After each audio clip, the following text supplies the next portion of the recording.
On live. Good morning, everyone out of the blocks. How's this weather? It's bloody nuts out there, isn't it? James, how are you this morning? Morning. Yeah, it's a bit cold and depressing, but not nice early start to my Monday. Good start to the week, so it's all good. How are you? Good, buddy. So we're going to talk this morning about starting in real estate. Now, you've got, thanks for joining the show, and you've got a lot of experience very recently. You've started Novak, and I wanted to talk a little bit with our audience about getting into real estate, what people should expect to get into real estate, that first 90 days of real estate, Yep. the highs, the lows, what you learn, what you don't learn, where the struggles are, and all that stuff. Because I guess a lot of people would consider getting into the business. They don't know where to start. They don't know what to expect, but you've just done it. So I thought it'd be great to have you on the show and go through the what you experience and stuff like that with starting. So right now, what are you doing at Novak? Right. So 6 months down the line, it's almost 6 months in now. My main role is commercial leasing, Yep. and sort of doing a little bit of BDM sort of work at the same time, which has been really good. So I've been quite fortunate in that in the time I've spent with you guys here, I've actually done a lot of different roles. I think I was thinking about last night, 5 or 6 different jobs in the space of 6 months. So yeah, it's pretty open. Lots of training across different parts. So it's been busy. Okay, let's go back to that initial seed of like I think I want to get into real estate. So um, let's go back to 6 months ago, 7 months ago, even. What Yep. and I want to try to relate this to people that are considering getting to real estate and anyone in the audience who's watching. If you have any questions for James or myself, just throw them out. I'll read them out for James and answer them for you. Tell me, what made you actually get into real estate? What was the inspiration there to say, look, I'm going to be a real estate guy? Um, it's a bit of an interesting one for myself because I spent half of my life growing up in the UK, hence the posh British accent that I'm stuck with now. Yeah. So I always knew I wanted to come back to the Northern Beaches, having lived in Newport growing up as a kid, and I was always the type of person who never knew what he wanted to do, and what direction he was going to take in. So my background was heavily sport based. I played tennis at a high level and I coached tennis at a pretty high level. And I sort of followed through tennis and education um, as the path that I thought seemed right.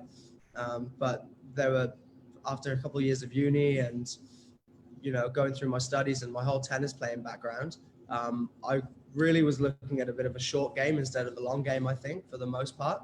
So coming into real estate just before COVID, actually, quite interestingly, yeah, it's certainly settled everything down for me quite a lot.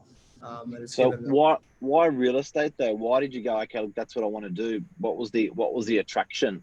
Okay, the attraction was initially from the other side of the world, looking back and thinking, how am I going to get onto the Northern Beaches and what am I going to do there that's going to be an enjoyable career? And yeah, I think for a long time it was in the back of my mind. And yeah, it just took one freak day where I woke up and yeah, the inspiration came.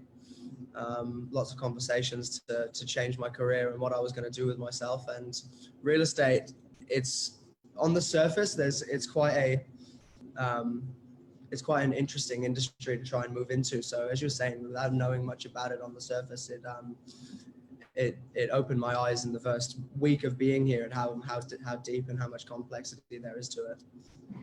Let me just say g'day to a couple of people. G'day, Paul Chwala, you legend. G'day to Nikki Parker, Andrew Cole. How are you guys? Amal, how are you, legend?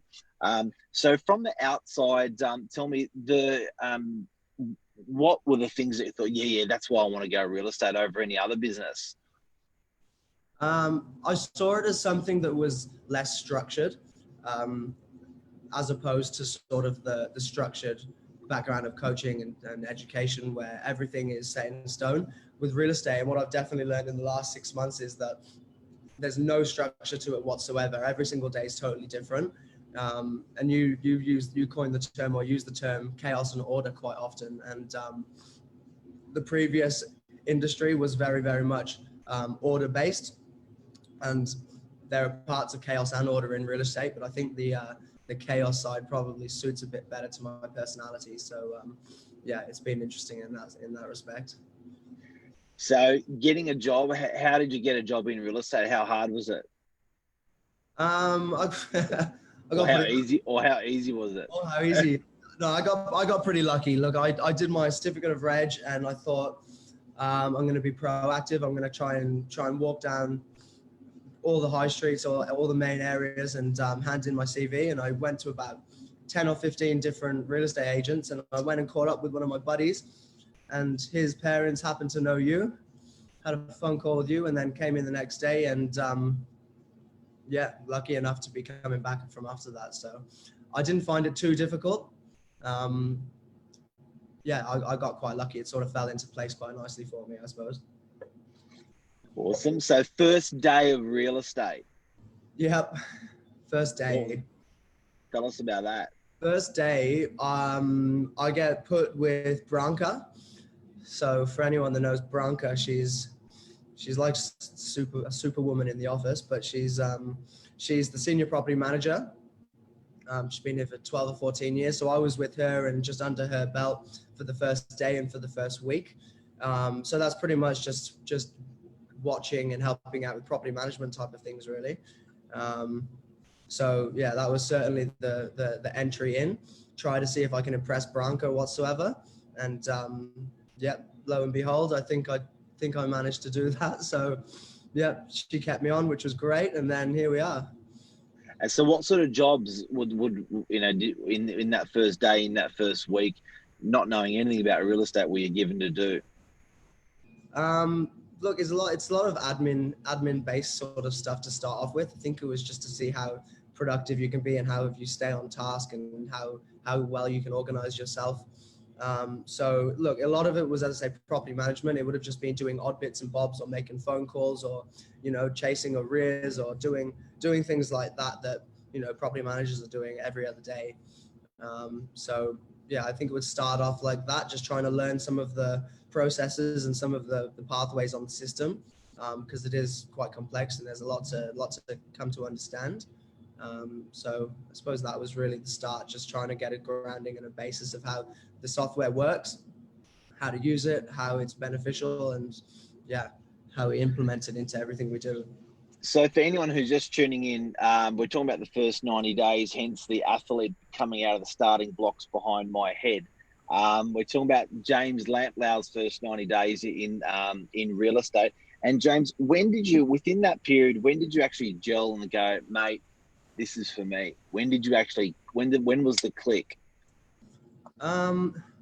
So it's an interesting one to try and answer. I think that it only took maybe 4 or 5 weeks to feel that.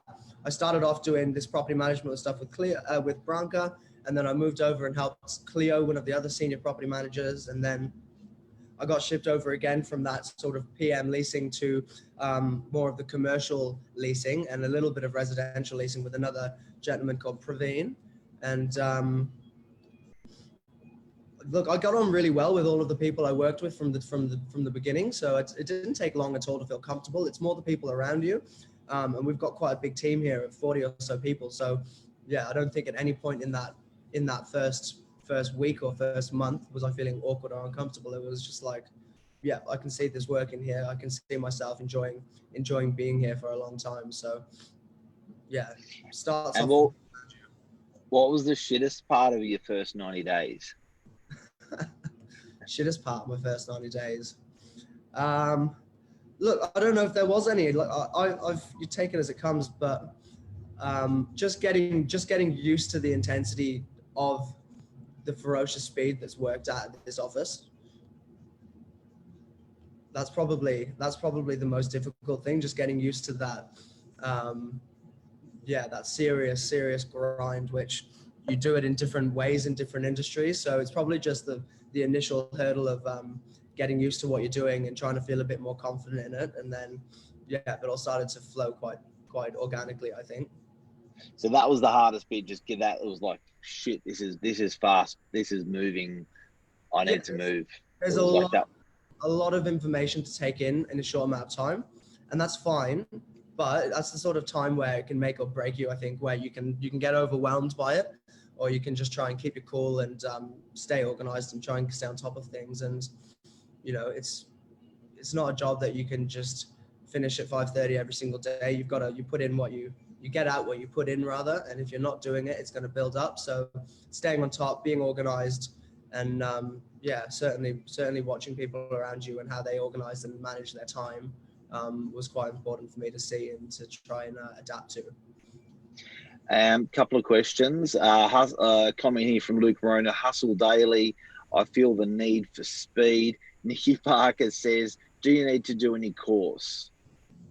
You do. So your entry level into real estate is your certificate of registration. And now, as of the 23rd of March this year, I think there might have been some delays to it, but you've also got to do your license within 4 years as well. So there's no more just doing a certificate of registration and cruising for 10 years. You've got to continue your education and your personal development to stay in the industry. Paul said, congratulations, well done. So to sign off, so going through those 90 days, started, thought about it, got in, moving fast. Yes, this is for me. Within the 90 days of real estate, so we've talked about your favorite, you talked about your not favorite. Any other observations? People from out of the business wouldn't maybe potentially know? I'm not sure. It's as I say, there's not a lot of structure. Every day is very different. So if you're the type of person that doesn't enjoy anything that becomes repetitious, it's certainly an industry that keeps you on your toes. So I've really enjoyed that side of things. So no, it's the type of thing where something new comes your way every single day, and you try and manage your time as best you can and be as productive throughout. So I'm still learning to do that, and it's coming. But no, from the surface outside in, I think it's a very exciting industry, and once you get into it, I think that excitement just develops further. Favorite staff member in the office that's not me? Look, I don't know how to answer that. There's so many people. Zach and Milosh are good boys. I get on well with everyone, Mark. So The lads. The lads. You got to say the lads, but no, I get on. Yeah, I get on well with people. So. Favorite customers that you've met in the last 90 days, or the first 90 days, the memorables? Look, there've been a couple that I'm actually like sort of still in touch with a little bit. People that you speak to, and they almost become friends or mentors, or they just show an interest into what you're doing, and I think that's because I've built good relationships with them. So there's a couple people. Nicholas Pav, I know he watches the Morning Minutes sometimes. Nicholas Pav, you're a good man. I'll see you again soon. And there's been a couple good clients, and I'm sure there's plenty more to come. But there are ones that you just absolutely you think to yourself, I never knew that animal existed, or that guy's hilarious. Or is there any or the memorable ones? Are there any because I guess staff, it's fun, we're all hanging out with each other, but there must be some customers that you go, no way. For both sides, for the good and for the bad. I think you see the great side of some people, and sometimes unfortunately you don't always see the best side of some people as well. So that's fine. Often it's to do when money comes into the equation, and obviously that's the center of what we're doing is finance. Is people can get sensitive, and there can be interesting things come out of that. So I don't know. Most uncomfortable moment you've had in 90 days? Most uncomfortable moment I've had in 90 days was the very beginning, and someone thought he was coming in to sign a lease agreement, and he didn't provide banking statements and all the rest of it. And this gentleman was in a really bad situation, and I had to say to him, no, I'm sorry, we can't lease this property to you. And I don't even know what he was doing that evening to have a roof over his head. So that broke my heart a little bit, because it was upsetting to turn someone down and sort of see that side of it. But I think you've also got to have that. You've got to be able to draw the line, which yeah, learning to do a little bit better now as well, rather than just being a softie. Just, yeah, you've got to be a little bit more firm with things. So that was probably the worst one. I lost sleep over that for a day or two. But yeah, come back stronger.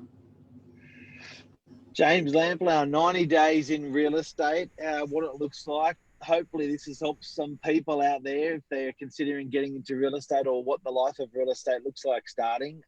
Mate, thank you. Any questions at all? You got any questions? Oh, do you really want to go there? What's it been like to have me for the last 6 months? Entertaining. Entertaining. Because it must be frustrating employing someone who is absolutely, starting from scratch. There must be those frustrations from, within the last 6 months that, I don't know. Yeah, look, for me, it's learning for me as well. So I think, with people like yourself and questioning why we do something, and sometimes we've been doing it for so long, it's not needed to be done anymore. And so I get inspired because it's like, oh shit, actually that's another angle. Haven't looked at that angle, but certainly you've been. We sit together. If anyone doesn't know, we sit next to each other. You have been asking a lot of bloody questions, but you don't ask them twice. So that's really good because I love answering them when you see those questions, those answers get traction. It's very frustrating as a trainer or manager when we're just walking in circles and having the same conversations and the same issues. But it's been great watching your growth, and particularly from my point of view, like guys and girls, keep an eye out on this guy because I guarantee you the future's bright, and head down, bum up. I think it's probably come from your tennis background. That repetition, once you can get good habits, and you are just forming good habits in the last 3 to 6 months, that's all. But once those good habits get repetition, then that's a beautiful place. That's right. It's all coming together now. It's feeling like there's less uncertainty and more that I can accomplish on my own without having to ask these questions now. So 6 months down the line, it feels like that's slowly fizzling out, although I know my type of personality, I'm inquisitive anyway. I'm always going to ask questions, but yeah, certainly gained a lot of confidence in 6 months to move further forward from here, from what I've been doing, and try and leave my mark on the industry somehow in the future if I can. Cool. Well, that's a show. And just to keep up with news with Michael Berger, went in for spinal surgery on Friday. All is well. He's in ICU and he's healthy. And it sounds like it all went really well, actually. So love to Mr. Michael Bergio. That's right. All right, mate. You take care. All right. Thanks, Mark. Have a good day today, mate. All right, mate. You too. Cheers, see you, everyone. Thank you for everyone watching. Michelle, how are you? How do I get off this, Mark? I'm not going to tell you. You're going to look really bad for ages. Oh, I'm going to leave you hanging, buddy. I'm going to leave you. I got 3 buttons on the bottom. Oh, gotcha. I panicked. It's because I've moved. Yeah, you did. I should have left you hanging for longer. Far out. Zoom 3 buttons. I got it. Stop live feed. There we are. See you, everyone. People. Bye.